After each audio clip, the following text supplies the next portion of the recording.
Welcome aboard the BK Escape Pod. That's right, it's the augmented and bionic podcast version of the live show. You can hear us Saturdays from 10 a.m. till 12 p.m. Eastern on 100.3 FM and AM 1450 WBHF Radio. You can stream the show live there Saturdays at WBHFradio.org or on the free Tunein app. Look out, here we go.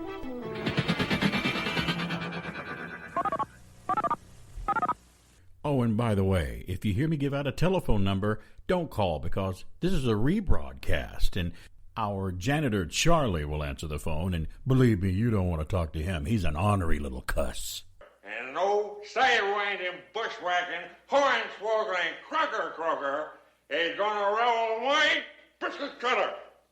Now, who can argue with that? Rub it. Stand by to receive our transmission. Yeah, that's right. It's another Saturday. It's time for me, BK on the air here on AM 1450 and 100.3 FM WBHF. It's the place where I come in and dispense some geeky retro talk and make you dust off those things in the back of your mind and bring them back to the front to where you go, oh, yeah, I forgot that was back in the attic with cobwebs on it. I remember that show. I remember that song. I remember that incident that happened that I want to try to forget again, but thanks for bringing it back up to remind me. Somebody said that the other day. She goes, you were talking about mood rings on Facebook, and I completely forgot about mood rings, and I appreciate you bringing that up and making you remember that. I'm like, well, you're welcome. Just tune in every Saturday. You can hear it I think live. That's the joy of the show, is the shared connected memories that we realize we actually all do have. There's a lot of similarities when we go back and go, oh, wait a minute, I remember that. You watched that too? And we grew up in different areas. I mean, I have these conversations with my friends in the UK. I'm like, you watched that show? Like, for some reason, I thought it was only here. Thousands of miles away from me. Really? Or you had the same experience with that movie? Or it was that kind of a formative experience for you? I guess maybe as human beings we do share some things in common. This lady was from Canada sending me a message about the mood green, and she also was talking about, she says, do you remember the goofy little bird things that people would buy that had the red liquid in the bottom of the glass thing, and it would tip over and act like it was drinking water? It would just go back up and down and up and down. I'm like, yeah, I remember that too. And I was researching that again, and I'm like, wow, we really didn't have the internet back then. We had to be fascinated by other things. This little bird that would go up and down. Yeah, for me, that'll always be on the bridge of the Nostromo in the background, just kind of doing Alien. its thing. Yeah, that's right. Alien. It's back there. Yeah, just doing its little thing where it would just get a little heavier until it hit the water and then came up. And today I'm thinking, how long could I watch that before I'm bored and want to watch Netflix? Same amount of time that I was watching lava lamps. Right. I wasted an hour watching globs of wax. Blob around back and forth and up and down. Or, like I said in my last show, streaming, going through all the menu items on streaming. Yeah. Deciding that my last hour of watching TV was really watching previews. That's all I did. One thing after another after another. Do I want to watch this? No. Do I want to watch this? No. Do I want to watch this? No. Just, I hate that. I get so overwhelmed I walked away. You know how you got to do? Here's what you got to do. Here's what I did. I changed the name of what I was doing. If you look at what you did as research, it makes you feel better. What are you doing in there? I'm researching what I'm going to watch next. I'm researching. That word just sounds more prestigious and more of a nicer way of putting it. It's not. It's instead of like I'm just surfing around, wasting time, figuring out what to watch next. Yeah, I should probably have gone to it with a different attitude because I was like, all right, I've got the house to myself. Yep. I got the dogs taken care of. I've got all my work done. I've got all my quote chores inside. I'm basically I could play on my computer or I could watch something. Well, you know what? I haven't binged anything. I haven't looked for what's new or maybe what's old that I've missed. Dude, that was the mistake. The mistake was assuming I would instantly find something and go right to it.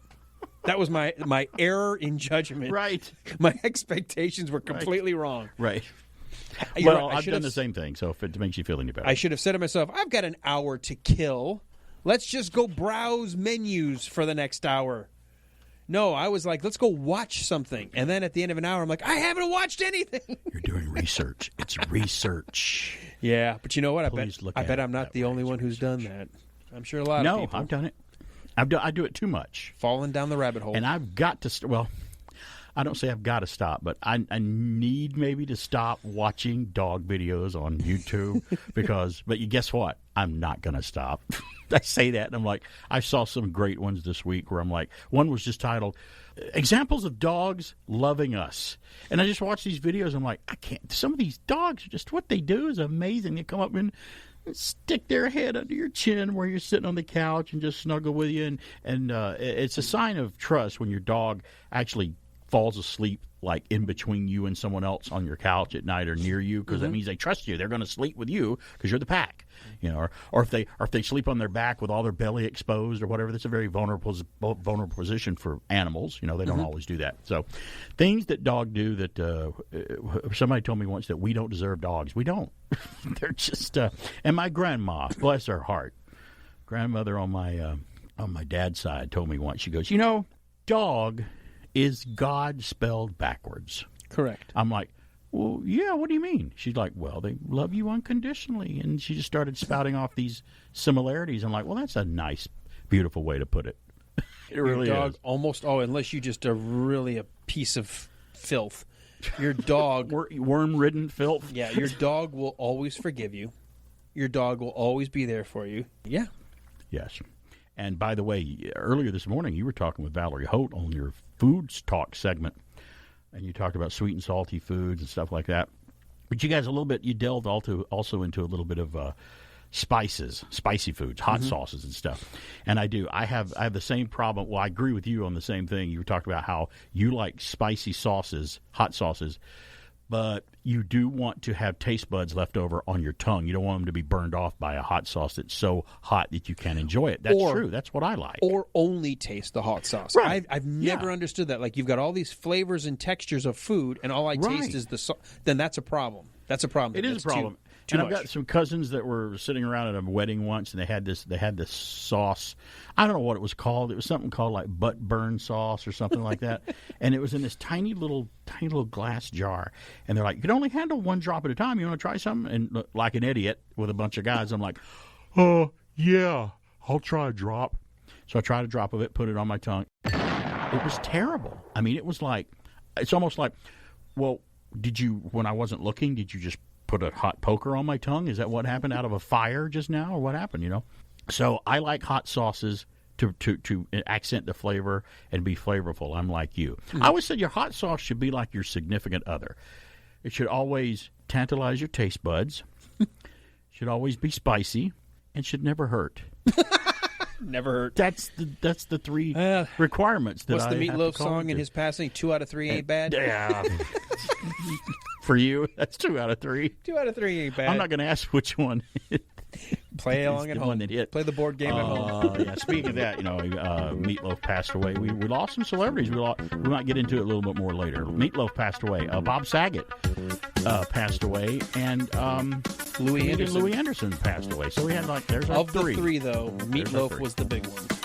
No pun intended. In more ways than one, yeah. And he was an actor, sometimes actor too. But he has a lot of acting credits if you go check it out. So if you want to talk about that, you can do that today. Call in. We'll let you know. I'll give you the number later. We're going to take a break right now. When we come back, we're going to hear from the Golden Age of TV with Pat McCormick, our friend and confidant from the West Coast, who lets us know about the Golden Age of television. Look back in time into television shows of the past. It's BK on the Air. Frank's Red Hot. I put that on everything. And now it's time for Reflections with Brother Gold. And now, a composition by Styx. Give me a job. Give me security. Give me a chance to survive. I'm just a person in the unemployment line, but I got the power and I got the will. I'm not a charity case. I say long nights be just what I am. Make me an offer that I can't refuse. This is my last time in the unemployment line.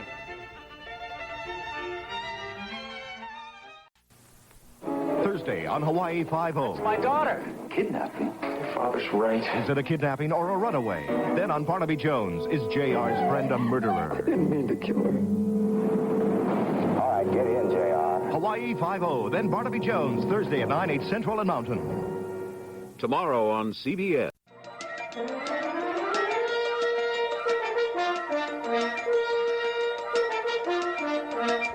Greetings, fellow classic TV fans. Today, it's Hawaii Five-0 by the numbers. So, what do the numbers 5-0 in Hawaii Five-0 refer to?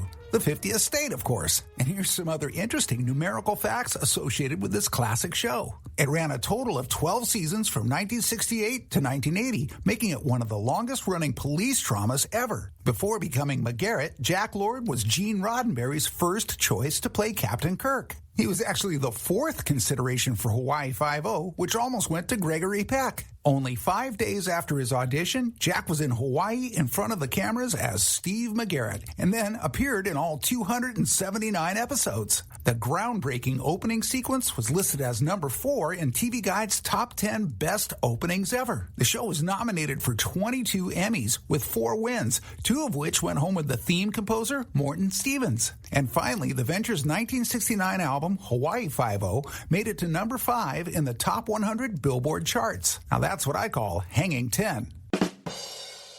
I had to throw that in there. For BK on the Air, this is Pat McCormick with the Golden Rage of TV. By the way, Hawaii Five-0 does, to me, have one of the best theme songs and title sequences of any show. You can like a title sequence of a show and not like the show. I mean, people are like, oh, I never liked Gilligan's Island, but that song is like iconically catchy. Yeah, it is. And Hawaii Five-0, when you listen to the theme and the Ventures, the rock group from the '60s that re-recorded their own version of it, it was a great show. And not too long ago, I think I've got the last 2 seasons to go on Hawaii Five-0 for the past year. It's one of those shows where I'm just kind of going back and watching it when I want and catch up with it and whatnot. Mm-hmm. I am, because I didn't watch it in the 70s as a kid. It was just one of those shows I wasn't interested in. I watched it come on because there's the title sequence. I'm like, oh yeah, the flashy edits and the thing and the music. But then after the title sequence is over, I turn the channel. But now over the past year plus year, I have been watching Hawaii Five-0 and really getting into it and noticing what everyone else knew all along about what a great, well-written, violent cop show that it was. I mean, it was very, very well written and well done. This is where that 3 or 4 years difference between us. When I was a kid and I would see that, I would think, oh, it's a surfing show. Well, I'm not interested in surfing, so I will move along. I knew the opening. And you're right. The music was great. Great the song, little coming up with Inside the Curl of the Wave, Hawaii Five-0. And the title flies out at you. I'm like, and then it would show people and walking in suits. But I'm like, but it started off with the surf wave. Right. And I'm like, well, I don't care to watch surfing shows. Little Alan's like, I'm not hanging 10, so I'm just going to move on. I can't even hang 1, so I'm not going to hang 10. No, Yeah. I'm kind of mad at myself, but at the same time, I don't know that I would have understood it at the age it was on TV. Watching it now, and again, I didn't watch it, but now watching it as an adult, I'm like, yeah, this show is, and people are like, oh, it's so hokey, it's got the 70s clothes. I'm like, and I'm telling people this, I get the same message to people who are watching episodic television like The Mandalorian or WandaVision or even the Book of Boba Fett, where they're complaining that, oh, it's too slow, it's I can't wait for the, I don't like the way it's done. It's the same complaint I get from people come up to me and go, I can't watch that show because of the 70s clothes. And you watch it and you're like, oh, everything would be solved in the show if they just used a cell phone. I'm like, well, you know what? There was a time where clothes looked like that and there were no cell phones. You know, some cops and government people had cell phones in their cars, but they weren't prevalent then. Get in the mindset of getting out of your time right now and put yourself in the time period where you're watching it. If you can't do that, then you're not going to be able to enjoy it. I can't help you. Right. And it annoys me. Is that okay that annoys me? I agree. Don't with complain you on that. about it. I mean, it's just, to me, it's the stupid. word hokey means something different. Because something is dated doesn't make it hokey. No, it doesn't. I love Jaws, one of the greatest movies ever made. Right. I realize we only get a sense of how old it was during the sequence when everybody's deboarding the ferry. That doesn't ruin the and movie. On the beach. Yeah, and that's it only calls to attention. Oh, this was a 1975 movie. Right, but if you're watching a film ruin the and movie. That's all that screams out at you, you don't need to be watching movies at all, because if that's kind of what you're looking at. If we went based on this idea of what makes for a good cop show, I would never watch a Sherlock Holmes episode. No, because that's way back before. that's why did he pick up the centuries phone? Stupid to think that way. But there are people that think that way. Why did he take a carriage instead of drive to the scene? I don't know, because it wasn't in that time frame. You think? There are people that go, I can't watch black and white films. I can't watch a black and white TV show. I can't watch black and white stuff. I can't watch it. I'm like, why? Why does that hinder your enjoyment? Why does that? It just looks old. But did you get rid of all your black and white photos of your family? This is something that I think every generation terrible. recognizes as we get older. The current generation or the younger generation doesn't understand that the life began before them and will continue after them. It only in their minds exists now. So therefore, if it came out before me, it's not worth watching, experiencing, or reading about. And that's it until they get older. And then some of them never lose that. Some of them always care only about their generation. That's it. They have no context. As we get older, we realize, oh, wait, there were things that happened before us. So are you saying there were kids like that when we were young? Maybe they were, but I think there are maybe more few and far between, or I just didn't meet any. Because even as a child, I learned to enjoy black and white television shows, older music or whatnot. I didn't complain about that. No, and I don't think we were as bad, but I will tell you as a Gen Xer, I didn't have a sense of how many 80s songs were covers of 60s songs. Right. Sometimes there were a lot of hits, and then now that happens today. My girls will be like, "Oh, have you heard this song about rains in Africa?" I'm like, "Yeah, by Toto." No, I'm like, "Well, then who are you talking about?" I was like, "Oh, it's a cover." Like, they're like, "What do you mean it's a cover?" And you have to explain what a cover song means because they don't even explain that anymore. There's this really cool piece of music that they dance to in what is it? Uma Thurman dances to? It's a really cool piece of music. Oh, it's actually that's the name of the song. It's like Uma Thurman. It's actually a song by it's not Fatboy Slim, but it's a newer song. Basically, a song where they sample the saxophone from the Munsters and use it in the Uma Thurman and song. Kids think that's really cool, and you're like, that's the themes to the Munsters from the '60s. Yeah, that's a TV show. Which I understand Rob Zombie is making a new remake movie of. By the way, have you heard about that? He's almost finished with it, I think, with the Munsters movie. Is he making it a comedy? It's in black and white. I'm not sure. I think he is. Because knowing Rob Zombie, I'm like, is he going to turn Munsters into what he wanted the Munsters to be? I don't know, and I'm going to make a lot of people mad, but I'm not a big fan of his music or his remakes of films. And everybody's like, well, his Halloween was great. I'm like, okay, but I saw some of it, and I didn't really care for it. So... yeah, a little. There's a little example of us being a little nostalgic and geeky there about some stuff, only because of how old we are. That's all. It's like someone came up to me the other day and were like, I saw this great goofy cartoon and I thought it was fantastic. It's called Ren and Stimpy. It's about a little Chihuahua dog and a cat, and it's so funny. And I'm like, you've just discovered that. Well, that's nice. I'm glad that you discovered it. It's been out for a while. I saw it back when it was first on, but it's okay. Sometimes the kids will come up to us and tell us about something like we've never heard of it. Mm-hmm. And I guess maybe I did it as a kid with my mom and dad. Probably. I'm sure we did. Some things, I guarantee I thought, look what I discovered. Discovered this new singer called Elvis. He has just one name. They're like, yeah, we've been familiar with him for quite some time. Yeah. Yeah, it's I try to remind myself of this so I don't turn into that person who's like, everything outside of my generation sucks. Yeah, I don't want to be. There are things about this. There are things about artists today. There are some artists I like. There's some music I still like. I don't think it's as good as when I grew up, but I'm not dismissing it either. We try to do that, but we slip sometimes. I know I slip. There's something comforting about just going to my Alexa and say, "Hey, just play hits of the '80s," and I know I'm going to like every song. There is something about that, but I also try. I try too. Really really hard. I do.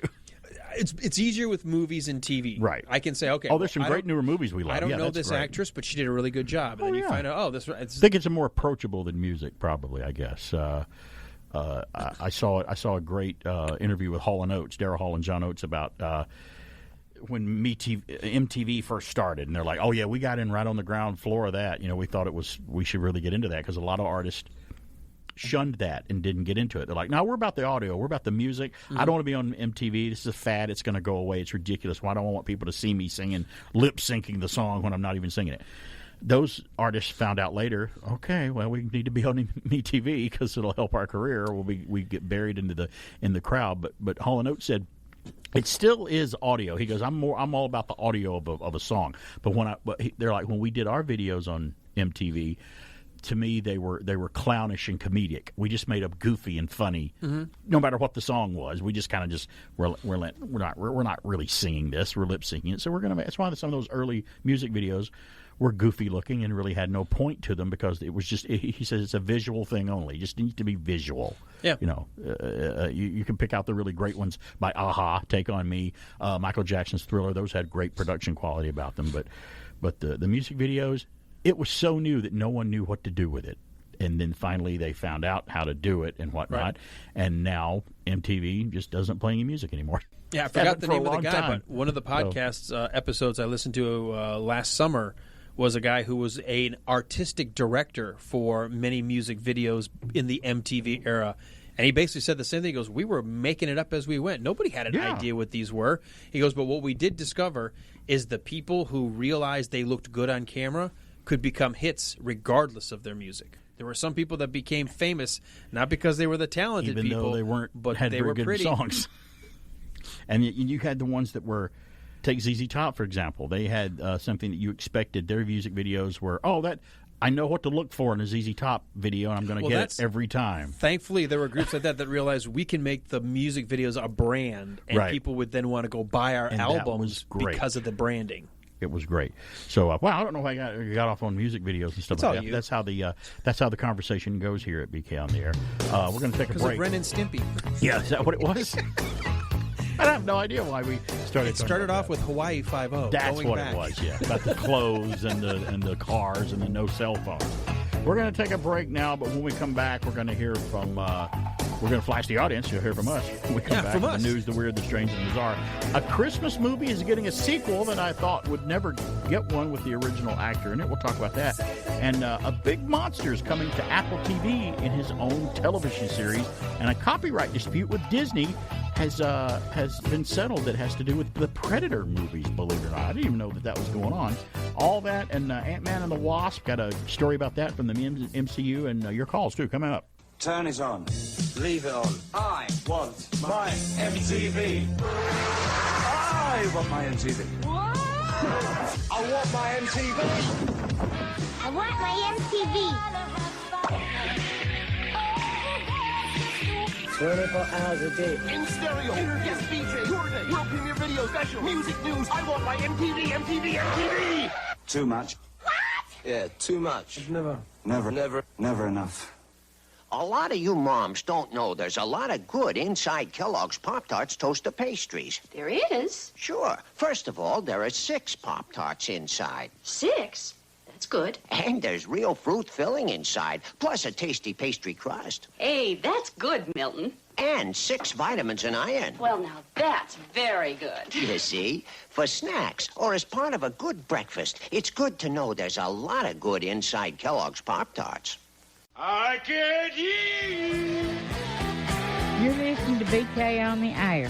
Now back to a guy who put me through a lot of pain in childbirth. I'm his mother, I should know, but I love him anyway. It's BK on the Air. I had nothing to do with that. The pain that came with giving birth to me had nothing to do with me. I didn't do it on purpose. All I did was show up. Right. So why is it? Why do moms do that? My mom tells people all the time, still, I'm 51 years old. Hey, put me in the hospital for 10 days. I had no say-so. I can't help it. They let me cook too long and my head was too big and they needed to use like a forklift to get in there. I don't know. That's not my fault. I could be with this great girl who come over when I was a teenager and I was going to go out with her, going to go see a movie. And Mom, just out of the blue, she goes, why don't you tell her about that big growth on your leg that you had removed when you were 10 years old? It was terrible. We had to take you to the doctor. I'm like, why would I want to tell her about that? No. Well, it was a fun night. Bye. It's like, I wanted to go out with you, but now I'm just going to go out with Biff instead. Yeah. See, I don't want to talk about it now. I don't know. Let's get off of this. This is time we flash the audience of the news, the weird, the strange, the bizarre. Me having that removed from my leg could have been a flash the audience story. From UPI, I got the first news. What was it? I'll tell you when I go to a commercial. Okay. You got to finish your coffee, though, because you'll probably regurgitate. Was it spongy or was it hard? No, it's not. I don't want to talk about I'm like Stewart on Mad TV. I don't want to say. From UPI, the Missouri State Highway Patrol is reassuring the public that Batman villain the Joker is not on the loose after a staff member sent an emergency alert message to mobile devices. Missouri residents received alert from the Highway Patrol Tuesday warning citizens of Gotham City to be on the lookout for a purple and green 1978 Dodge 3700 GT with license plate number UKIDME. You kid me. A description that matches the vehicle used by Jack Nicholson as the Joker in the 1989 film Batman by Tim Burton. The law enforcement agency explained in a Twitter post that the clown Prince of Crime is not on the loose in Missouri, which does not have a place, and there's no place called Gotham City.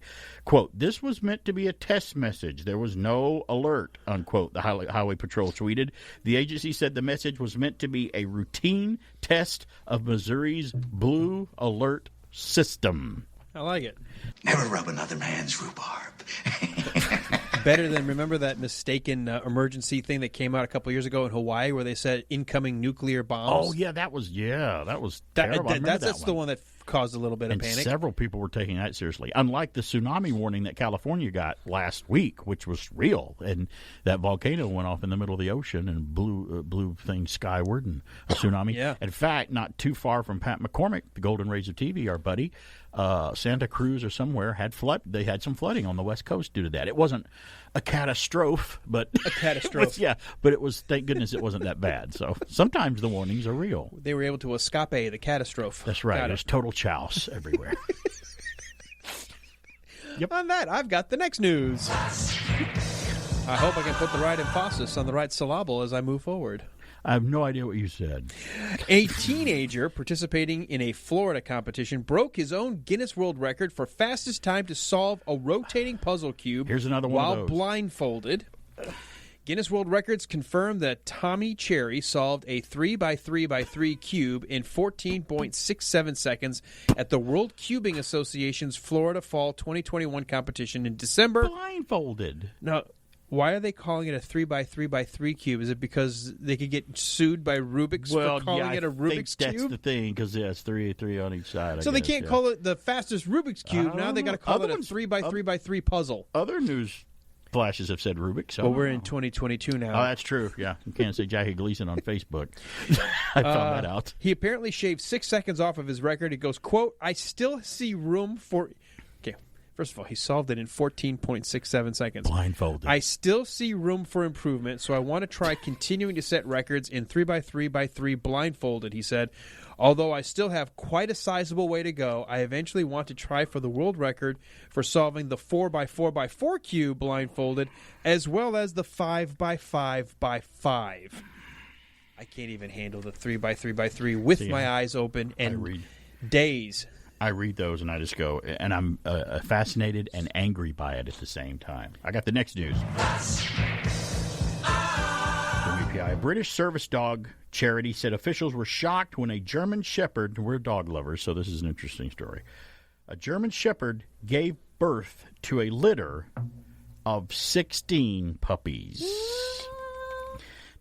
Instant family. The Guide Dogs National Center near Leamington Spa, England, I bet our friends at 60 Minutes would know where this is, said the 16 puppy litter is about twice the average number of the breed. The charity said the puppies born to a German Shepherd mother and a Golden Retriever father, I bet they're cute. I bet they're cute. Will spend time in volunteer foster homes and will be trained as guide dogs. Jobs. You know where one can fit? Right on my chest. Yep. Right now. Yeah. Just they'll have two right less because I'm going to take one as well. Oh, that is so cute. The Guide Dogs National Center said the litter is the largest seen in the 60-year history of the charity's breeding program. Guinness World Record lists the largest litter in history as 24 puppies born in Cambridgeshire, England in 2004. That's a lot of puppies. Man, I mean... That would be 24 kids. That'd be great, but I'm like, what am I going to do? I mean, I'm going to love them. I know that much, but I would have to find homes for several of them. So yes, it does create some extra effort finding homes. Homes Because puppies present a whole. They have to go as sets. You have to take two. Yeah, make it easier. This brother and sister likes to stick together. Right. Yeah. I've got the next news. Our dog was well out of the puppy stage when we adopted her. I mean, she was almost a year old, so she was getting out of that, which was perfect. Drivers on a Tennessee highway encountered an unusual oversized load traveling down the road. A 14,360-pound cast iron skillet said to be the world's largest. That could make a lot of steak and eggs. That'd be like for Paul Bunyan. Remember the story of Paul Bunyan that he had a skillet so large? And the blue ox. Yeah, and that they would have to tie bricks of butter on their feet and skate across the pan just to butter it up. What was the blue ox's name? Babe. Babe the blue ox. The blue ox. That's right. According to the South Pittsburgh Lodge Cast Iron Store, the future home of the Lodge Cast Iron Museum had the gargantuan skillet, which measures 18 feet from handle to handle, created to serve as to draw attention to the attraction. The store shared video on Facebook showing the massive pan, which Lodge Cast Iron bills as the world's largest cast iron skillet, being hauled on I-59 on the back of a flatbed truck. The Lodge Cast Iron Museum is under construction and expected to open in late summer. Wow. Can I tell you, I have been slowly changing every bit of my cookware over to Lodge Cast Iron cookware. Everyone should. And we have one pan in our house where we can do that. And you know what? It's a cast iron skillet my mom gave me when I moved out. That's the best. It's an old one, and she's like, I've got an extra one. I want to give it to you because you're moving out to your own apartment. And then we're still using it. It's not a giant one, and it's not a tiny one. It's just that right. It makes a perfect pan of cornbread. It just can make two nice steaks on the stovetop if we need to do that. I'm so happy I've discovered cast iron. I love cooking with cast iron now. And you don't put them in the dishwasher. You don't wash them vigorously. You don't use soap on them. You don't do that. And people are like, really? I'm like, no, you don't. That's just not how you do that. No, not unless you want it to be like sticking. What's it called? It's being cured. It's a cured pan. You have to literally cure it. If it's not pre-cured, you have to take time seasoning your pan or your cookware. But then if you do it right, never go back. And you get a workout. Right. I got a friend that's got a cured coffee pot. And I've never heard anybody do this. He makes coffee in his coffee maker. It's a coffee pot. It's one of the older coffee makers that has still the glass pot. And he goes, no, don't wash that pot. I don't wash it. I'm like, okay. And I had coffee out of it. It tasted great. But he just said that he's never vigorously washed that like a cast iron pan. He doesn't vigorously wash his coffee pot. He washes his coffee maker. He cleans the other part. I've picked up on that. Okay. Because I've always... You're a big coffee maker. I didn't know whether you heard of that or not. I hadn't. But I'm willing to learn. Yeah, I'm thinking about putting some bacon in that cast iron pan now. Oh. Speak on there. Now, of course, getting hungry again. We will return after these messages. I'm starved. Got any pizza in the freezer? We make fresh pizza. That's complicated. Not anymore. We use pizza in a skillet from Chef Boyardee. You really make it fresh in a skillet? Sure. Everything comes in the box, and you make it on top of the stove in just 15 minutes. Just spread the dough, then add the sauce and shredded cheese. Making it fresh makes it delicious. Delicious. And so fast. Pizza in a skillet from Chef Boyardee. Cook delicious homemade pizza in just 15 minutes. Hey, Spidey, isn't Marvel's new Pizzazz magazine fantastic? Fantastic, but not perfect. But Pizzazz has the lowdown on Jaws, too, and more Sean Cassidy picks than his mother. It's sensational. Sensational, but not perfect. How about Pizzazz's Goofy Guide to TV? It's wild look at sci-fi movies. It's games, puzzles, comics. What could be more perfect? Me on the cover. Not the Hulk. Pizzazz, the almost perfect new monthly from the off-the-wall gang at Marvel Comics. Hey, we're back. It's BK on the air here on AM 1450 and 100.3 FM WBHF. Weren't we just talking about cast iron skillets? Yep. My dad, may he rest in peace, was a great cook, too, along with my mom. And my dad would make a pan of cornbread, and it was a special recipe that he would make from time to time called apple butter cornbread. And he would put the cornbread together, put it in a cast iron skillet, put it in the oven, bake it. But when the cornbread was about 5 to 10 minutes away from being done, he'd pull it out, cut the top layer off, take it off, spread apple butter into it, put it back on, put the top that he cut off back on, put it back in there for another 5 minutes and let it bake 5 to 10 minutes and then pull it out. Oh, man, are you kidding Guys, me? if we were on video... Hey, put a bib on there, man. Put your lobster bib on over there. Your shirt's BK's wet. eyes rolled into the back of his head, and I do believe there was a line of drool like Pavlov's dogs right now. I mean... Homer Simpson. It was so good. I've been hungry since this morning. Yeah, I me didn't eat too. breakfast. I had a cup of coffee this morning. Now I'm going to eat a really good lunch day. I get the last news. Comic book related from UPI. An auction house said a Marvel Comics page featured the first appearance of Spider-Man's iconic black costume, sold for a record-breaking $3.36 million No, wait a last minute. week.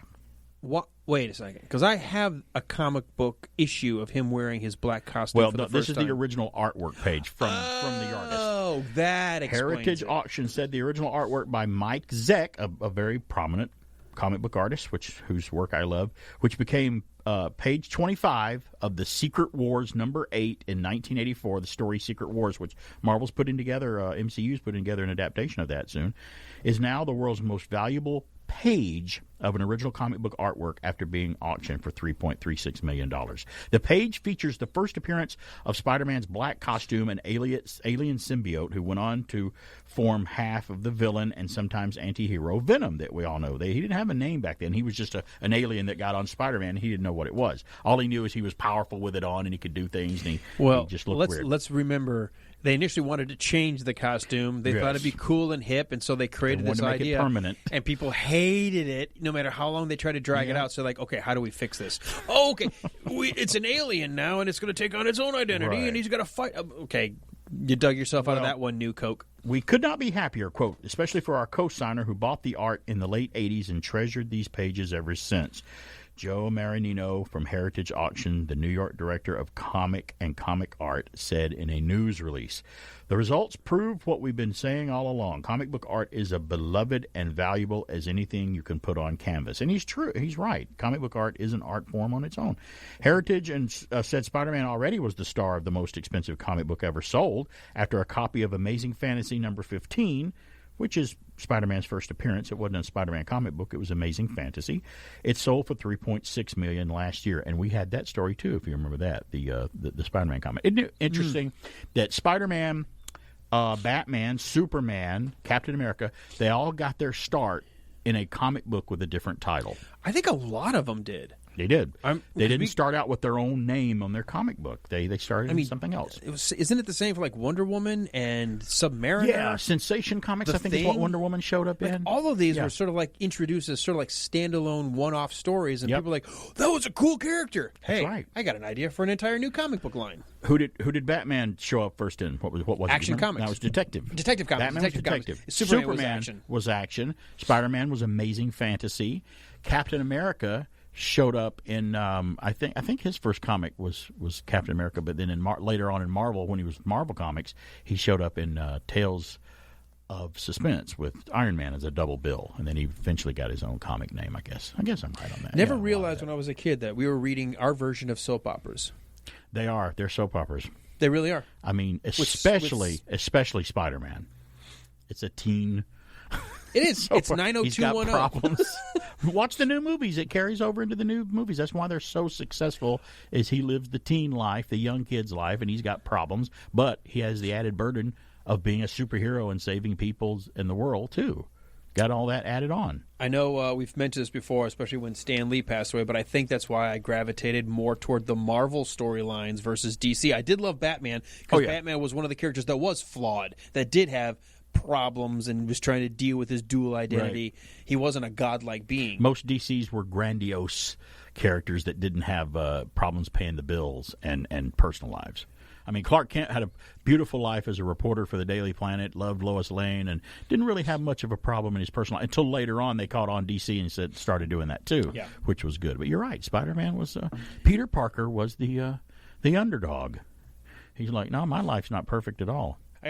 And I'll be honest, and maybe because I was the same age when I started reading Spider-Man, his nonstop verbal lip to his and the snark and sarcasm, and maybe that's why I love those kinds of characters still to this day.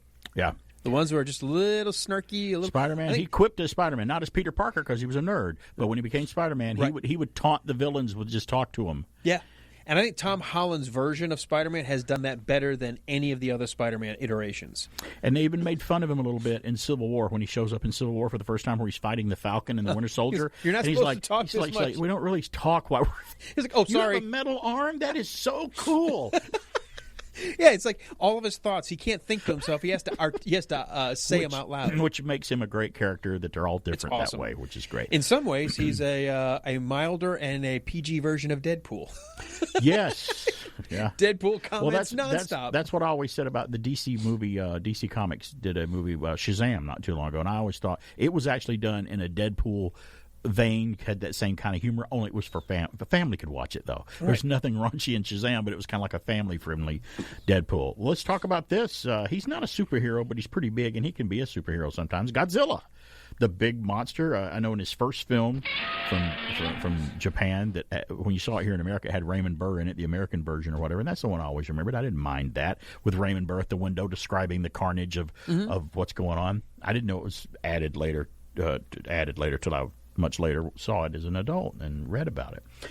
The future of the MonsterVerse is here. They do have one going on over there at Legendary. After Godzilla vs. Kong hit theaters last year with a bang, a new report has confirmed a TV series is gunning for the franchise. Apple TV Plus is now working on an untitled TV show based on Legendary's monstrous, it says, franchise, and it will feature Godzilla as well as several other titans in it. And I'm like, that's cool. I don't think I had a doubt about this, and I'm like, well, how will that affect the movies if they keep coming out? Well, I guess they won't, because even things streaming now on Netflix aren't affecting any films come out, because the films, pandemic notwithstanding and affecting it, hopefully they still succeed. Even though there's Marvel stuff on television and streaming, we still go into the theater to see the stuff too. And now Marvel's doing the genius thing of make them all link together. It's like, you had Daredevil as Charlie Cox's Daredevil on Netflix, which is a fantastic show, which, by the way, is back in the top 10 because people are going back to watch Daredevil now that did not see it. And its ratings on Netflix are going through the roof. Now I'm mad at myself for wasting an hour. I should have gone back and I was guaranteed 3 seasons in a row of nonstop fun to go rewatch Daredevil. Yeah. And him showing up in Spider-Man No Way Home. Not Daredevil, but Charlie Cox, the lawyer, shows up. But the fact that it's the actor, that makes me happy. And the people that were wondering are like, well, is Daredevil canon with the MCU? I'm like, why was that ever a question? It always was canon. Because when they would refer to the attack in New York or whatever, they'd talk about what was happening. I'm like, of course it is. They're like, is this Kingpin and Hawkeye the same one in Daredevil? I'm like, yes, quit asking the question. He's the same actor. He is the same. Kingpin is the same guy. I think that helps that they kept the actor. That's the most important thing, because they could have recast either of these and kept the same character. But I love the fact they kept the same actor. Right. So we've got that, which I can't even wait to see how many crossovers Daredevil will have, because I'm not even sure when he'll have a standalone, because everything I heard is Charlie Cox has been filming in multiple projects.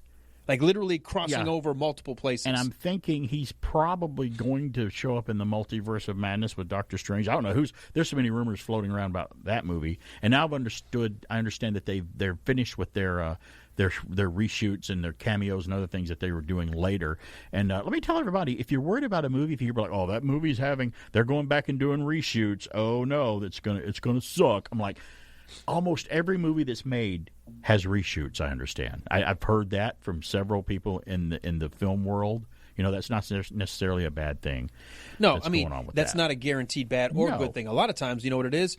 You've got such a spectacle that when they start cutting it together, they realize they're missing something to help make it make more sense, or they shot from the wrong angle. Right. Like, we didn't know what they were going to do with the CG artists. We need a close-up of you that we didn't get in the shot. Let's do that or whatever. Sometimes, Jaws had reshoots. Jaws had a lot of stuff going against it. One that we found out, I just read about recently, he wasn't authorized to do, and he did it anyway. The whole head popping out of the boat scene. Filmed in a pool. Basically, they in LA. borrowed, I'm putting in air quotes, a camera from Universal. Oh, wow. They got Joe Alves. They're like, hey, you mind working off the clock for a little bit? This isn't sanctioned. This isn't blessed by Hollywood. You're not under a contract. Right. Well, we're going to shoot in Verna Field's pool? Okay. You know what I would have told Joe Alves if he did that at the time? Mm-hmm. I would have kind of said, if I could see it in the future, I'd be like, hey, Joe, if you want to help me out with the rest of this movie, promise me that you will never direct a sequel to Jaws. Don't ever go back and direct a sequel. Because Joe directed Jaws 3D. Oh, that's if I'm not mistaken. You know what? No. One of the cool things is I learned that Spielberg, it still was a $6,000 shoot to hire the people and have everything to get the special effects crew to build the hull that they needed to do. And but Ben's he paid head? everybody out of his pocket, kept it off the books. That's something else. And they had to make the pool water murky so it looked like the ocean too, and poured everything. milk in her pool. Milk in her pool. You know what? When you're working that hard to do a film, that's proof that this could turn out great because there's a lot of heart and hard work in this. There's film. an example. 6 months after he had finished principal photography, he's in the editing suite and goes, "This isn't working. The shot didn't work. We need to reshoot it." There's nothing wrong with reshoots in a lot of cases. We'll talk about the Predator settling a copyright suit with Disney when we come back. Christmas movie gets a sequel and a lot more cool stuff coming up. I got a garage door story too coming up. Remind me to tell you that one. After these messages, we'll be right back. Get a little closer. Closer. Now don't be shy. Closer. You can get a little closer with Arid Extra Dry. Only Arid has this patent on an aluminum chlorhydrate formula. It fights wetness, and no leading deodorant spray stops odor better. Get a little closer with Arid Extra Dry. Arid fights wetness. No leading deodorant spray stops odor better. There's a secret. Where's the secret? The secret's at your fingertips. It's Arthur Treacher's Fish and Chips. How do we make the meal you can't make at home? What makes our fish fillets so crunchy? Are chips like French fries outside and baked inside?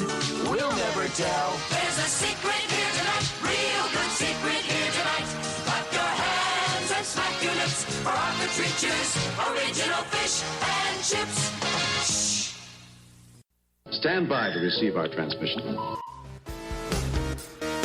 Hey, we're back. It's BK on the air. Hello, everybody. There's no channel Star Wars Extra today, so we'll throw a little bit in right now. We're both still watching the Book of Boba Fett. I'm one episode behind. I haven't seen the new one for this week, but I will see it today. Things happen during the week that I can't see it on a weekday within a time frame. And it's another one of those shows that I watch with my significant other.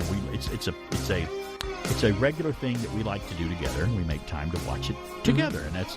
We don't go off and just watch it without the other all willy-nilly like that. So I'm going to watch it today. I'm looking forward to the Obi-Wan Kenobi series. I know that next week when Star Wars Extra returns, they always have your updates on that. And Alan was telling me about how much they're spending on the Lord of the Rings series coming out on, did you say it was Amazon Prime? It's going to be Amazon and Amazon Prime. They're spending a lot of money on that series. And I also understand, I heard that they were spending Game of Thrones money on Obi-Wan Kenobi. So that's good to hear in a way that they're not going to cheapen out on anything. So I'm really looking forward to that. I've been looking forward to that since the announcement of the show. If you're a fan of Lord of the Rings, they did release finally to go along with it sort of a teaser. They actually, if you go to Amazon, you can go to the season, and it says watch all the episodes, and there's only episode 0, which is just the teaser of the name. They finally have released what the name of the show is going to be called. It's going to be called Lord of the Rings: The Rings of Power. And that's what the name of the show. It's just called The Rings of Power. And it really is, it's a newer actress who's basically saying that the Dark Lord, Sauron, if you all remember from the Lord of the Rings, created 3 rings for the elves, and then 7 for the dwarf lords, and 9 for the rings of men. But he created one ring they didn't know about. And you hear that voiceover while you see molten lava poured into what looks like a wooden mold. And then all of a sudden, is it a mood ring? It's not a mood ring. Oh, okay. Water pours over this molten lava, right, and cools it, and then as it pulls back, it's the title, The Rings of Power, is what it spells out. So it was really a teaser for the name, but it lets you realize they're planting those seeds. Get ready for when it drops. I think this fall. I think it opens this fall. At least they satisfied your Lord of the Rings taste buds a little bit, at least with that. They've got the appetite whetted, yes. Well, another trailer came out this week that I thought was interesting. It's MCU. It's Moon Knight. That trailer was released with Oscar Isaacs. Yes, it's our version of Batman. Yes, it is. That's exactly what it is. Except this character, Moon Knight, with Marvel, they took it another direction. Some might say if the character Bruce Wayne existed in society, really, and most superheroes would be considered this, with the way he is about his parents and he's obsessed with being a superhero, they would go, he's got some mental problems. There could be that's the way he's dealing with his parents' death. Well, I understand that Moon Knight takes it a step further. He's kind of schizophrenic and hears voices and stuff, and he's very off balance, but he's still a superhero. And that's another character from Marvel that I know next to nothing about. So it's just one of those where, and I think that they might be doing this on purpose. They made the Eternals, they made Shang-Chi, they've made the Guardians of the Galaxy. Now they're doing Moon Knight. They're taking characters that are not household names. Mm-hmm. They're taking characters that even the general public, even some of us that know about heroes, but if you make a Spider-Man movie, you know what to expect. You know Spider-Man. A lot of people are familiar with him. If you make a Superman movie, people are like, okay, it's Clark Kent. He works the Daily Planet. He's from Krypton, blah, blah, blah. We know the story. But they're taking ones that people don't know very little or hardly anything about and making them. And I think they're at an advantage with that because they can introduce you to these characters and you don't know what to expect. So the Moon Knight trailer looked interesting. Again, it's MCU. I mean, they can make a show called Brussels Sprout Man, and I'd go, okay, well, if the MCU's making it, I will give it a shot. No, but this is not a movie. This is a series on Disney Plus. So yeah, but my point was MCU could do anything. They're like, we're making a TV series or a movie about any of that, and I would be interested. In watching it. Do you know when that debuts? Is it? I think it's still a couple of months away. Okay. Maybe 2 or 3 months away. I have to double check and see. But yeah, it's Oscar Isaac, who played Poe in the Star Wars movies, is in that. He also, I keep forgetting, this is not Oscar Isaac's first trip into the Marvel Universe. He portrayed Apocalypse in X-Men Apocalypse. He was. I really liked that one too, by the way. It was kind of like the third X-Men film in a string of 3 that I did like. But let's continue the movie talk here. I have a story here before I get to other stuff from ScreenCrush.com. You and I are, let's say that we're fans of the Predator movie series, mm-hmm. Okay? Some of them not as good as the others, they mix aliens with it. They kind of mess that up here and there. I was one of those rare guys that actually, I love Predator, the first film. Director John McTiernan directed it. Very diversified movie. Director. He directed Predator. He directed Die Hard. He directed The Thomas Crown Affair. He directed Medicine Man with Sean Connery. He's a very broad-based director, talented guy. Predator 2 was okay with Danny Glover when Predator was lost. It was a Predator in Los Angeles killing I appreciated people. the fact they didn't just reshoot it in the jungle. They didn't, but they did reference what happened in the jungle with Arnold Schwarzenegger, so mm-hmm. It was a sequel. I can't remember, Stephen Hopkins directed it. And then the third Predator film, I'm a big fan of that one too, called Predators, with it was a British actor, Aidan Brody. Aidan Brody is in that one. Lawrence Fishburne, I think, has a cameo in it. It's where a lot of criminals are taken from Earth and dropped on the Predator planet. And then it's kind of an opposite thing, and then they hunt them with predator dogs, on their planet. I thought it was a very well done Predator film. But the first Aliens versus Predator, I thought was an entertaining movie. I actually did like it, even though they messed up on a couple of things with the story. And then Alien versus Predator Requiem, the last one they did, was just terrible. I have not seen Predator. Were no good. Let's be clear. There are no good Alien versus Predator movies. If you want to say that, that's true, even though I thought the first one was okay. But if I never saw him again, I don't care. My brothers and I, we were so excited. We went to the theater. We looked at each other at the end. We were like, "That's it. That's what we just sat through." Well, okay, bye. Now the Predator, the movie The Predator that came out just 2 or 3 years ago was Shane Black, the guy that directed Iron Man 3. He directed a movie called The Predator, and Shane Black was in Predator. He was one of the army guys. Actor. I haven't seen that one. I need to watch that one. I've heard that it's not that great, but then again, I want to watch it just to make certain that I've formed my own opinion.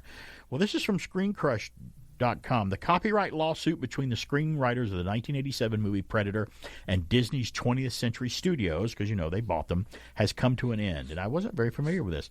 Brothers John and Jim Thomas and Disney have agreed to a confidential settlement in order to drop the lawsuit over rights to the script. Quote, all of the parties voluntarily dismissed their claims following an amicable resolution of the matters in dispute, said Mark Toberoff, who represents the brothers. However, the details of this deal remain under wraps.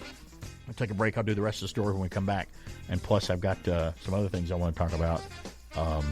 But yeah, Predator, when I saw the first film, I think I went back and saw it twice in the theater because I just thought it was so entertaining and well done. It's still the best. It is the best. It's so good that even with all the flawed sequels, I still like it. They never would have had to make another Predator film, and I would have been happy. Especially if, are you going to make good sequels or bad ones? If you're going to make bad ones, just don't make any more. Just don't make any more. Just don't even do it. But 20th Century Fox is now 20th Century Studios. BK on the air. Over here.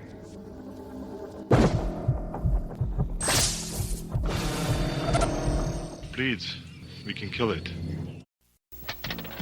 If you want to win the game, you gotta take good aim and get the most marbles with your hippo. Playing Hungry, Hungry Hippos. Hungry, Hungry Hippos. Hungry, Hungry Hippos is the name of the game, and whoever hippo gets the most marbles wins. Playing Hungry, Hungry Hippos. Hungry, Hungry Hippos. I win! Hungry, Hungry Hippos from Hasbro. It's a little bit better day, America, since Mr. Coffee came along. Mr. Coffee has changed the way America makes coffee. Brews it perfectly, the best I've ever tasted, and brews it faster than any other coffee maker. You make coffee better than coffee was, and it's only because Mr. Coffee came along. There's only one Mr. Coffee. If you think some of today's passes have been exciting, wait till you see the plays made for me on WKRP in Cincinnati. Tomorrow at 8, 7 Central and Mountain. This is CBS.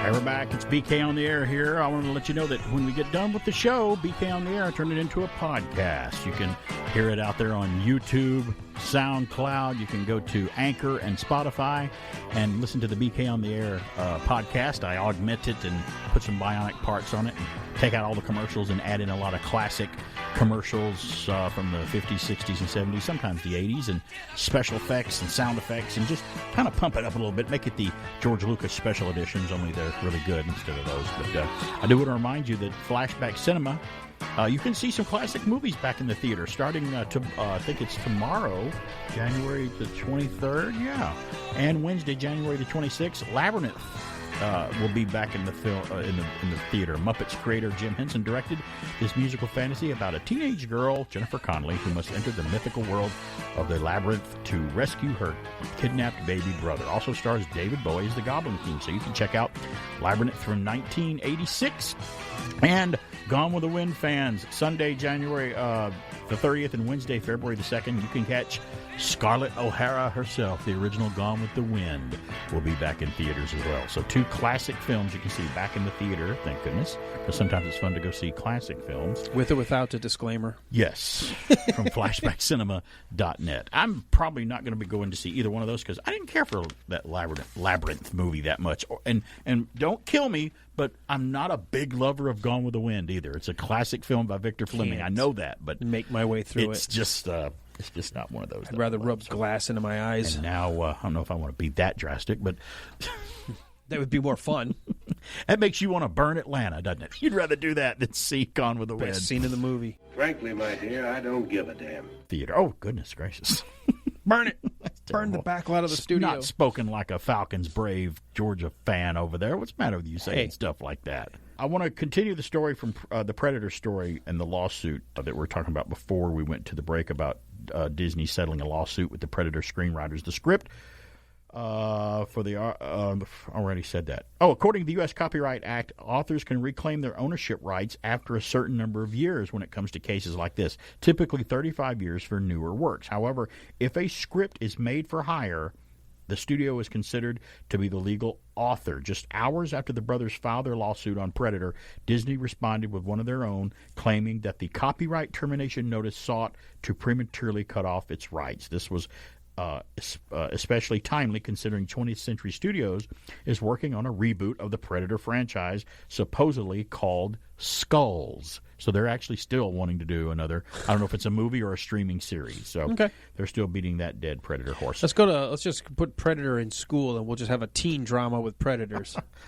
Predator and... Do you know how hard it was in school today? I had to chase that human down and he just kept dodging me. I'm like, oh. I got something stuck in my 12 teeth and fangs, and I couldn't get it out. I had to go to this week hygiene class to learn how to clean my mandibles. Predator goes to the dentist.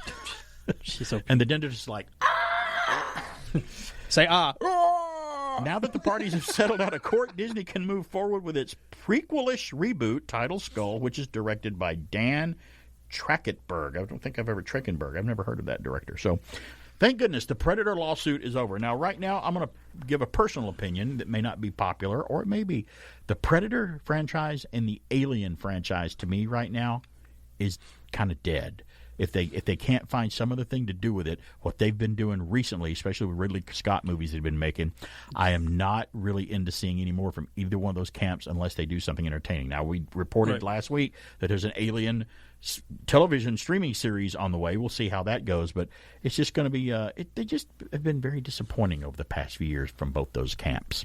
And they're both 20th century. They were both 20th Century Fox productions. I was so disappointed with the two updated Ridley Scott returning to that universe. I just was like, beautifully shot, beautifully directed, very well made. Dumb, not even worth watching. And you know what? You're like, why did I sit through this? You know what added insult to injury and what took that? You know, like how you have a wound and you just pour salt in it, or whatever, it just makes it worse. It was made by Ridley Scott. I know. He's the guy that started the whole thing in 1979.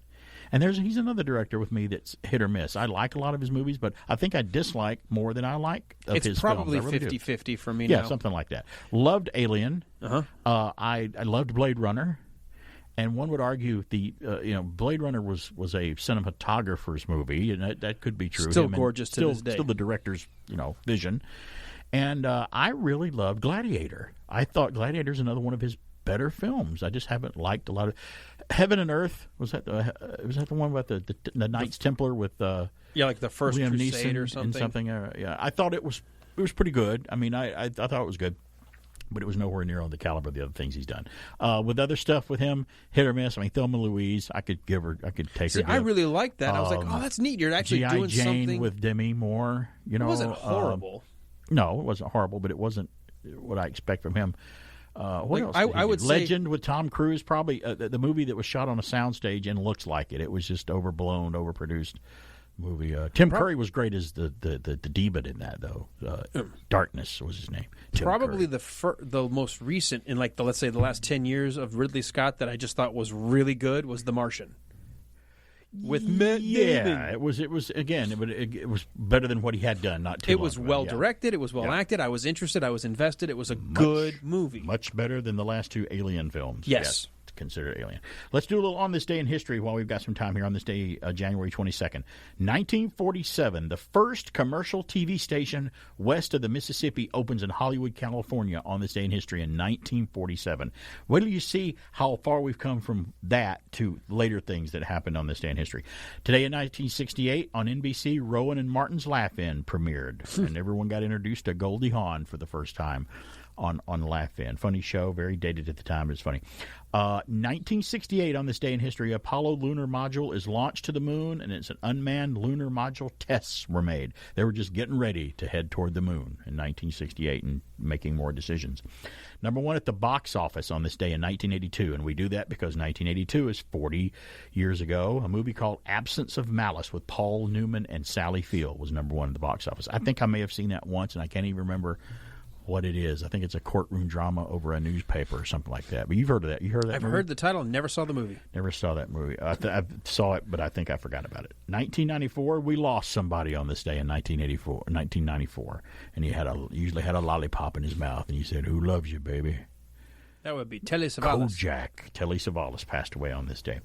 On this day in history, 2002, the Kmart Corporation becomes the largest retailer in the United States to file for Chapter 11 bankruptcy protection. Man, how far has Kmart and Sears went from the top of the heap to virtually being gone and out of existence? Yeah, Sears owned the 20th century. They did. I mean, but they could not adapt to the new 21st century models. There was a time where going to Sears was a big deal. We're going to Sears? Mm-hmm. All right. Putting on my suit. I don't know if it was quite like that. Let's go. Sears used to have a little section in their toy section was called the toy box at Sears, and I used to beeline straight for it just to check out and see what they had. In 2012, we lost somebody, and just to give you a little sample of who we lost in 2012 who passed away, here's a little sample. Let me see if Alan can guess who this is. Take a bath with Mr. Bubble. He'll get you so clean your mother won't know you. And Mr. Bubble leaves no bathtub ring. Did that voice sound familiar to you? Oh, you meant the voice. I was like, oh, Mr. Bubble died? No, not Mr. Bubble. Mr. Bubble's still alive. We can't take bubble baths anymore? That voice, though, right there, he passed away in 2012, but he's a very iconic voice actor. And I played that because the other thing he's known for, it would give it away just like that. Sounded familiar. That was Richard Dick Tuffeld. He's the American voice actor that did the robot's voice for Lost in Space, the original series. And he did a whole lot. He did the Sunday night Disney, Wonderful World of Disney announcer on that. You'd recognize him. I would have never known his name, but I knew what the character's voice was. That's him in that Mr. Bubble commercial from way back when. In 2018, on this day in history, January the 22nd, Netflix becomes the largest digital media and entertainment company in the world in 2018 with a net worth of $100 billion. They're doing all right. Reached a milestone. Although, did you see stocks took a tumble Friday because Netflix announced that they weren't going to make their targets? That was a huge loss. I think they'll recover from it, but that was terrible. I mean, stockholders were like, oh, don't jump off the ledge. Don't do it. Yeah, most people are like, well, I guess that correction's still coming. Probably. My stocks be corrected, as Mr. Grady said. Down about half of what they were a year ago. Birthdays today include Piper Laurie, actress. She was in Twin Peaks. Carrie, the Hustler, very great actress. Today is Bill Bixby's birthday, American actor, director, producer, The Incredible Hulk, My Favorite Martian, Courtship of Eddie's Father. He was born in San Francisco. He died in 1993. Today is a Harry Potter actor's birthday, who was also in Ridley Scott's Alien that we just mentioned earlier, John Hurt. John Hurt's birthday is today. Jeez, Harry Potter, Elephant Man, Alien, Midnight Express. Name the guy's catalog is huge. Born in Chesterfield, England. He died in 2017. I forgot that he just died just a few years ago. Today is John Wesley Shipp's birthday. American actor from Dawson's Creek, One Life to Live. And he also played The Flash on CBS, the first Flash television series that DC did back in the early 90s, I think. He played Barry Allen in The Flash. John Wesley Shipp. Nice guy. Today is, at least the ex-lead vocalist for Journey, Steve Perry's birthday is today. You know, when he came out with that song, Oh Sherry, right after he'd left Journey, I thought it was a pretty good song. It was very catchy back then. It's probably my favorite solo song from him. You know, that's about the only song that came out of that album that was worth listening to. There was another one, Foolish Heart. He had another song. That's a Journey song. Is it? I thought that was a Steve Perry song. Well, sung by Steve Perry. I'll have to look it up. Well, that doesn't mean it's a Journey song. No, it's a Journey better than that. Foolish Heart. We'll have to check that out because I thought it was a Steve Perry solo song. Today is the birthday of the lady who can turn her head around 360 degrees, Linda Blair from The Exorcist. Birthday! It's her birthday today, and we'll celebrate a future birthday, January 22nd in the year 2179. That's Mr. Sulu's birthday from Star Trek. He was born in San Francisco, California, as we learned from Star Trek 4, The Voyage Home. So happy birthday in the future to Mr. Sulu. We lost Meatloaf this week. Louis Anderson, comedian, and another comedian, Bob Saget, rest in peace this week. So be down there. We'll have another anniversary when we come back. It will only happen once. Witness the creation. The Flash, premiering Thursday. Okay, Pop. Now it's my turn. Okay, come on, Sam. Sears has a home version of the pinball game you find in arcades and bowling alleys. So now you can have your own pinball machine right at home. New arcade pinball games from Sears. Not toy pinball, they're real pinball machines. You're almost up to 18,000 now. New arcade pinball. It's what you always wished you had at home. Sold only at Sears. It's a name brand, and it's a saving. It's a good day to be at Kmart. Kmart, we've got it and we've got it good. At Kmart, we've got it and we've got it good. It's a good feeling walking through our door.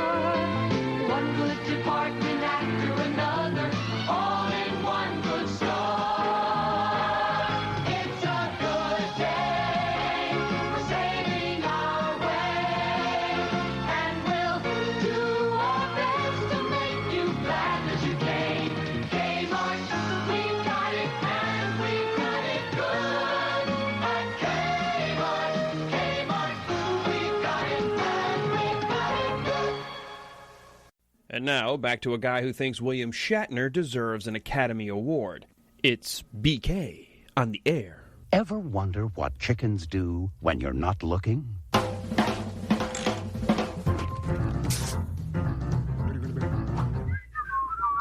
Operation Cover Up! No chicken escapes from Tweedy's farm! You've got to get out of here.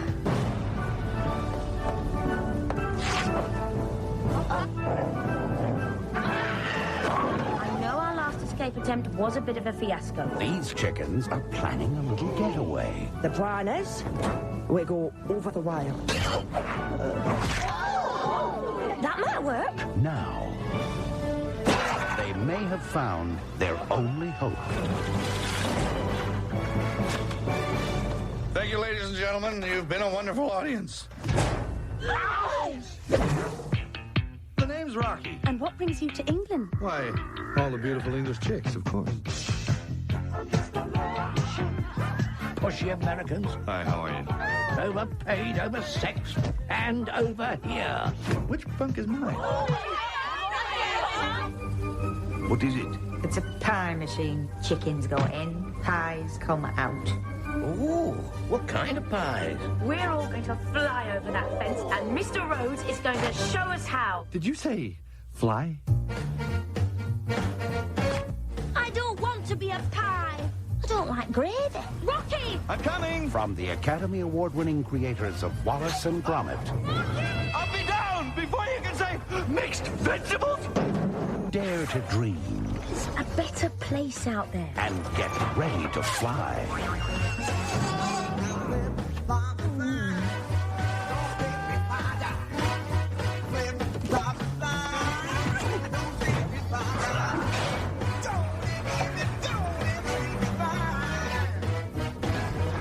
In the quite likely event of an emergency, put your head between your knees and kiss your bum goodbye. Chicken Run. We mustn't panic. We mustn't panic.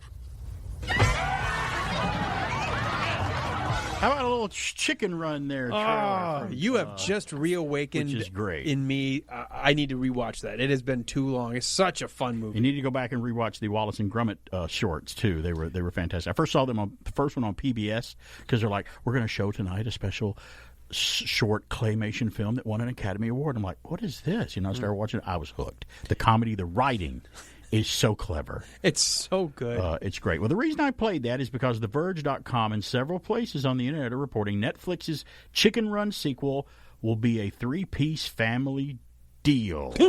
After years of Chicken Run's fans wondering whether the stop-motion classic would ever be back for a sequel, Netflix finally answered last summer with a resounding yes, but the tight-lipped about the key details, like all who might be coming back to reprise their roles and who might not, and other details, though we're still a ways out from director Sam Fell's. Here's the title. You ready for the title for this one? Chicken Run, Dawn of the Nugget is the name of this film, which is funny in itself. The premiere, Netflix has just shared a whole plethora of new information about the sequel, along with our first look, sort of the movie's central hero. Set sometime after the first film, Dawn of the Nugget finds Ginger and Rocky settling into new lives on an idyllic island completely devoid of humans, where they feel safe enough to finally start a family. Though the chickens are delighted by the birth of the daughter Molly, the young chick's wanderlust soon puts her at odds with her parents, don't they always? After her curiosity about the mainland is piqued by rumors about the dangerous things that happen there. Doesn't that always happen to teenagers? It's almost, it's danger. I'm like a moth to a flame. Let's go find out what that is. Some of them, not all of them. Along with the Chicken Run news, Netflix also announced that it's moving forward with another Wallace and Gromit feature, co-directed by Wallace and Gromit director Nick Park and Merlin Crossingham. A press release about the currently unnamed Wallace and Gromit movie describes its story as focusing on what happens when Wallace's latest invention, a smart gnome, G-N-O-M-E, seems to gain intelligence and begins wreaking havoc upon its creators and Gromit's quiet lives. While there are currently no details on when to expect the next Wallace and Gromit feature, Chicken Run, Dawn of the Nugget is slated to hit Netflix in 2023. I think that's a great title for that. Love Chicken Run. Talking about chicken nuggets? Probably so. 770-386-1450 is our number. Oh, somebody's on the line right now. Hello, it's BK on there. Hello. Hello. Hello. It's Eric. But now, which one of you said that Foolish Heart was a Journey song? That would have been me. Alan said it. I said it was a Steve Perry song. We know that it's a Steve I didn't know Perry there was song. another song worth listening to by Steve Perry's solo Alan? album. Yeah? Alan, Yeah? you get points from me and then you take them away. Okay.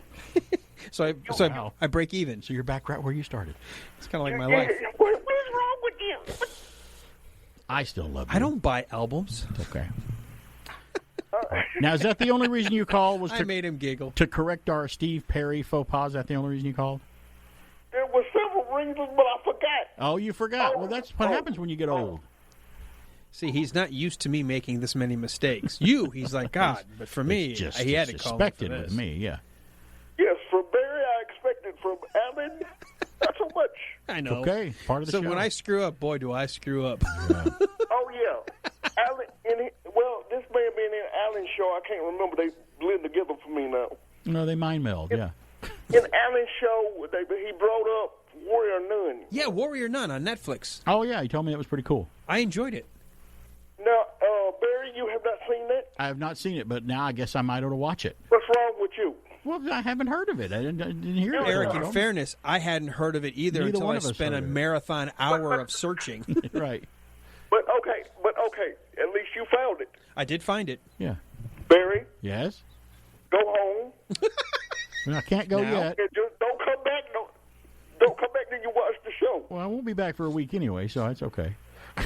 Well, you heard, and I don't know if you knew it when you watched it, Eric, but they made a big point of at the very last end of the first season, a little title card comes up and it says renewed for season 2. So we are going to get another season of Warrior Nun. Well, there is another streaming show in the works, Eric, that I was going to tell you about that you need to see. You want me to tell you what it is? What? It's a streaming show based on killer clowns from outer space. They're doing the show.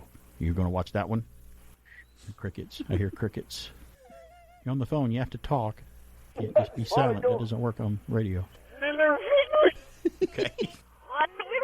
I'll send you the link to it, and I'll send you some stills from it, okay? All right, bye. I'll be sure to send him as many photos of that as I can send him. I'm still telling you, what we need to do is get one of our printing companies in here to make those laminate, like the stick to the window, right? Yeah. Of all these different clowns, and just go over to his house and put them on his window. So when he opens his drapes, like they're looking in. They're peeking in. Like they're looking in. Hi.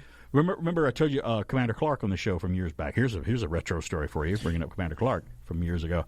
It's a classic corner. He always said that things that freaked him out the most were snakes, clowns, and someone looking at him through his window from the outside at night. If you see someone looking at you in your window, especially if you don't know who they are, that'd freak me out too. I'm like, what are you doing in my yard?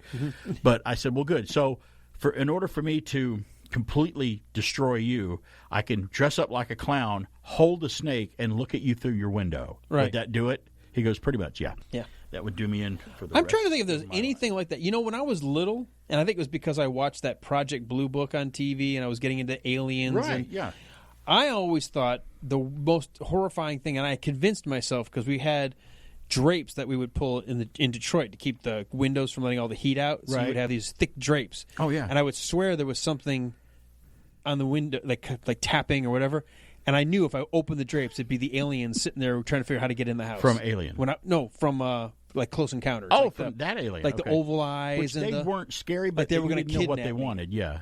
Yeah. And I just, as a kid, that was my fear, and I wouldn't open the drapes, but I knew if I opened the drapes, they'd be there looking in. But because I didn't, they never got in. Well, that fascinated me because later on I found out that Close Encounters of the Third Kind, a lot of it was filmed in Alabama, my home state. And that house that she lives in with Barry and the aliens come, that house is still down there in Alabama, and I found it on Google Maps. It's still there, which is fun. It's another one of those houses. Back to being scared. Clowns never bothered me. I never had a problem. I with get clowns. why they're creepy. Yeah, I mean, But- why? I mean, there are creepy-looking clowns. There are scary-looking ones, but they're not all that. They don't just generally scare me. Just like a clown makeup, like a nice clown at the circus. Yeah. I like him. I thought it was good. I mean, Roger Moore doesn't bother me. No, an Octopussy. No, you're right. It's a pretty good clown.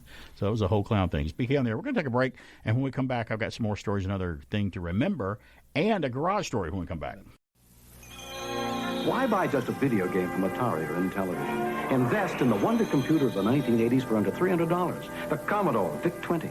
Unlike games, it has a real computer keyboard. With the Commodore VIC-20, the whole family can learn computing at home. Plays great games, too. Under $300, the wonder computer of the 1980s, the Commodore VIC-20. Coming soon, Commodore brings you Gorf, the Wonder arcade game, and Omega Race in home versions. Commodore. Come on, you guys. The sun's already up. It's going to be a golden day. Let's eat. Oh, those golden grahams. Oh, those golden grahams. Crispy, crunchy graham cereal, family breakfast treat. Oh, those golden grahams. Oh, those golden grahams. Golden honey, just a touch with Graham's golden wheat. It's a great tasting part of a complete breakfast for the whole family. Try those golden grahams and have a golden day.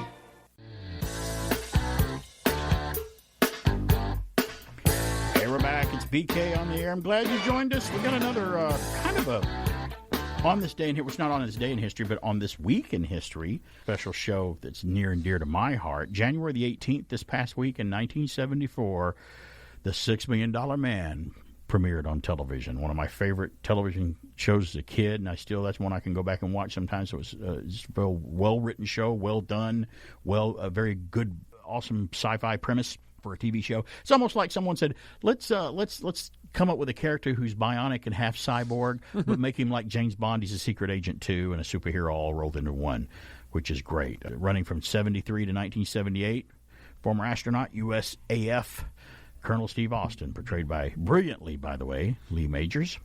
I want to tell you a little trivia about the $6 Million Man, which I found out much later, and I had no idea this was the case. There's a lot of trivia about the show, but this one especially.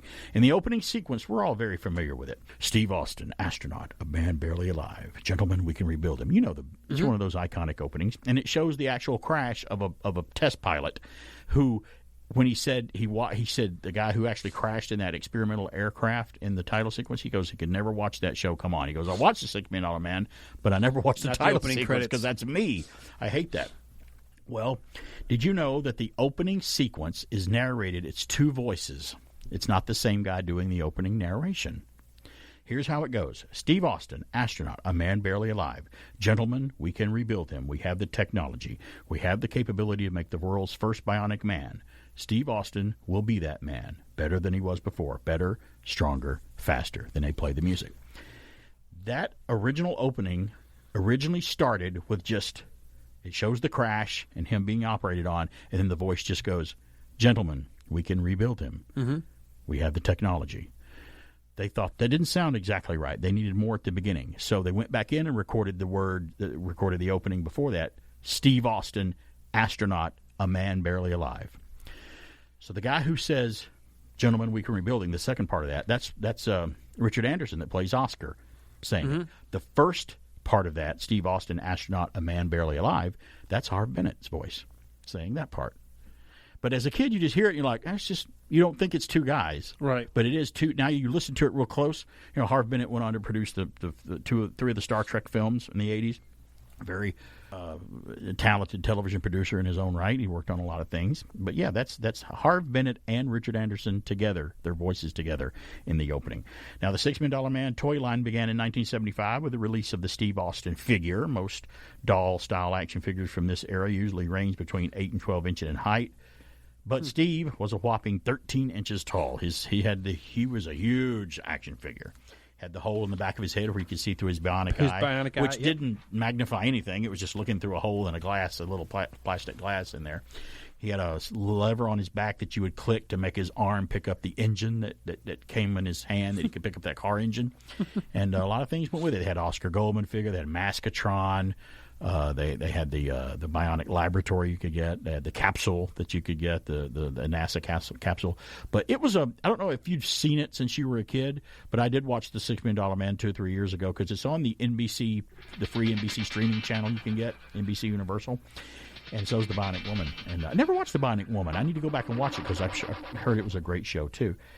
I love the $6 Million Man. It's a great show. Didn't they have a Sasquatch doll to go along with it too? That you took it off as a computer and realized it was a robot? Yeah, they certainly did. What's the worth of a man? For Steve Austin, it's $6 million. Colonel Austin is in that plane. Well, I think they're going to shoot us down. Isn't there any other way? Lee Majors is Steve Austin. Steve Austin is the $6 million man, and he's worth every penny.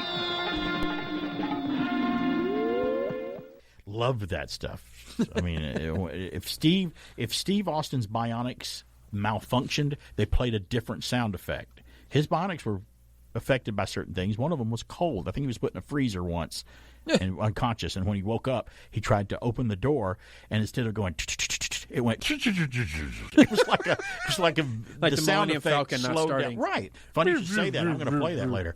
But yeah, it was a malfunctioning, and you got scared as a kid. It's like, oh no, his bionics don't work. He can't use his bionics. It's terrible. So yeah.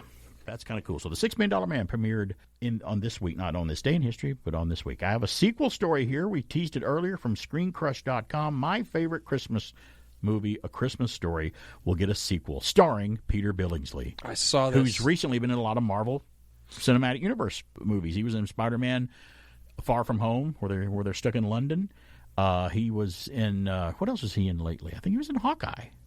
So he's been in a lot of stuff lately. He was in Iron Man. He was in Iron Man as the scientist trying to recreate the arc reactor. He's the one that Jeff Bridges saying, Tony Stark built this in a cave. That's Peter Billingsley he's talking to. He doesn't have any hair left, but it's Peter Billingsley from A Christmas Story. It takes a very special movie to have such devoted audience that a television channel can run it on a loop for 24 hours straight every single Christmas. But such is the devotion of fans of A Christmas Story, which was a moderate hit at best when it first opened in theaters back in 1983, but eventually evolved into an annual holiday staple with annual marathons on cable television with TBS, TNT, airing 12 consecutive viewings each Christmas. Fans treasure the adventure of little Ralphie, played by Peter Billingsley, who only wanted a Red Ryder air rifle for Christmas. If you ever wondered what happened to Ralphie when he grew up, you're going to find out, as Billingsley is now set to return for a sequel that's being called A Christmas Story Christmas. The film will premiere on HBO Max. Now, they did do a sequel to A Christmas Story with different actors. And a different guy played the dad, different kid played Ralphie and the mom and everything. I can't remember. Bob Clark didn't direct it. But there was a sequel made, and it flopped. It didn't do very well. Here's the plot synopsis of this one, though. The film follows an adult Ralphie Billingsley in the 70s who returns to the house on Cleveland Street to deliver his kids a magical Christmas like the one he had growing up. With the same attention to real-life tone of the first, Ralphie reconnects with childhood friends, reconciles the passing of his old man, and sows the seed for the origin of the beloved holiday classic. Christmas Story has gotten sequels before. Like I said, in 1984, director Bob Clark, who also directed original Christmas Story. And I'm wrong. Bob Clark did direct it. I thought he didn't direct the sequel. He made a movie. Is the name of it. My Summer Story is the sequel to A Christmas Story that no one has heard of, featuring a young Kieran Culkin as Ralphie. I guess that's Cully's brother. Younger brother. In 2012, A Christmas Story 2 went straight to DVD. Nobody saw that. It was directed by Brian Levant. Still, a Christmas Story Christmas, which is the name of this newer one, is the first follow-up to feature Peter Billingsley back in the role of who made him the role that made him famous, which was Ralphie. We'll know it's a hit when it gets its own 24-hour Christmas marathon in a few years from now. So if they keep showing it on some channel over and over again, we'll know that it was a hit too. And it is. It's my favorite. It's become my favorite Christmas movie of all time. It's just fantastic. I love it. Now I want to share a little story. Can we sing the song at the end? Which one? Deck the halls. Fa ra ra ra fa ra ra ra ra. Is that no longer allowed? I don't know. They still play. They don't edit it out when they show it. Thank goodness. And then they bring the duck out on the platter, and the mother doesn't see it. But when she turns around and sees the duck and the big neck and the duck head, she goes, ah! She screams. It scares her. And the cook is like, oh, okay. He takes out a big chopper and just chops the neck off, and she screams again. Which is hilarious. Great. Love that. What a movie. Great ending. I love that movie. Go to the Chinese restaurant. Let me only place open. Let me tell you right quick while you still have a couple minutes left. Had something go wrong at the house this week. Uh-oh. Yeah, something went wrong. I was leaving the other day, and I went to close the garage door when I get out. You know, you hit your remote and you close. Wait, is this going back to where you were supposedly having it fixed the first time? Yeah, it kind of is connected with that. I went to close the garage door, and all of a sudden I hear... does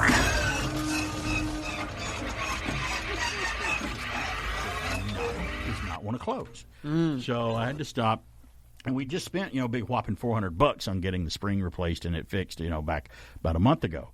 Well, I had to bring them back out, and they looked at it, and he goes, well, the technician was here before. He put only one spring on there. He didn't put two. And if you put two springs, like you had originally, it's less of a strain on your motor of your opener. That makes sense. It makes it open easier. And he goes, right, those are called tension springs. Yeah, and he goes, your motor's kind of an old one anyway. It's like 12 years old. I said, yeah, but it still works fine. Oh. He goes, yeah, I need to put another spring on here. He goes, there's no charge. Since he did it wrong, I'll make it right, and everything will be all right. Well, then we find out. He comes back to us and he goes, well, I've just went through a test mode, and your motor just burned out just now. It's gone. I'm like, great. He goes, well, I got a motor in the car. I can put it in for $400. I'm like, wait a minute. The reason the motor's burned out is because your technician before you didn't do the job right the first time. Which is why you gave me the spring for free. Which is why you're doing that for free. Yeah. So I went through the whole thing with them on the phone, and finally we agreed upon a price to just go ahead and replace the motor because it was old. It might not have lasted much longer anyway. I must not have shopped for garage door openers in a while, but $400 just for the motor? No, that's out the door price, installed, everything. I mean, that's cool. Can't you buy a brand new from scratch for less? I have no idea. I don't even know anything about that. But anyway, we went ahead and that's why they were charging you $400. They just realized, look at this patsy. We negotiated. That's going to be Tell you what I'm going to do. Normally $800, but for you today, $400. We negotiated. Okay. I wanted it for free because I didn't think I should have to pay anything for it. I agree because my motor was running before you guys came along. Well, we negotiated it down, but the problem is he gave us a lot of freebies. He gave us one with an app on it. You can do it on the app. He programmed her car to open it, and he did a lot of things. He gave me a free eye. The little eye that's at the bottom too. He says, "You need to replace your eye. Here's your little eye that connects the bottom, the beam that will cut." He gave me a free one of those if I ever need to replace that. But now the thing about it is, when I open the garage door now, it's like when we replaced our dishwasher. He goes, "Okay, here's your new dishwasher. Now I'm going to turn it on for you." I'm like, "Are you going to turn it on?" He goes, "It is on." I'm like, "I can't hear it." He goes, "Exactly." I'm like, "Wow." Now the garage door opener. When I opened the garage door in the car, I opened it and I was going to back out, and I'm like, "Did it open?" I had to look in the mirror. I'm like, it's open. I'm like, I didn't hear hardly anything at all. Wow. I mean, this thing is in stealth mode. I needed one of those when I was trying to sneak back into the house in college. Our garage door opener was like an excavator was going off below the house. Like there was a grader going down, making the mole man to come up. I am the underminer. Like, jeez. Is Alan out making a new driveway? I'd rather just break in and leave the car in the driveway. You needed a ladder in your room. Thanks for being here. We'll see you next week. It's BK on the air. Give it up! Podcast Magazine presents the Hot 50 Countdown. Hi, it's Rob Actis, host of the Podcast Magazine Hot 50 Countdown. Join me as I count them down from 50 to number 1, the top 50 podcasts in the land as determined by you, the podcast fans. From true crime, society and culture, self-help, health and fitness, science, and every podcast category in between. The Hot 50 Countdown is here. And don't forget to vote for BK on the Air as one of your favorite podcasts at podcastmagazine.com. A little nonsense now and then is relished by the wisest men.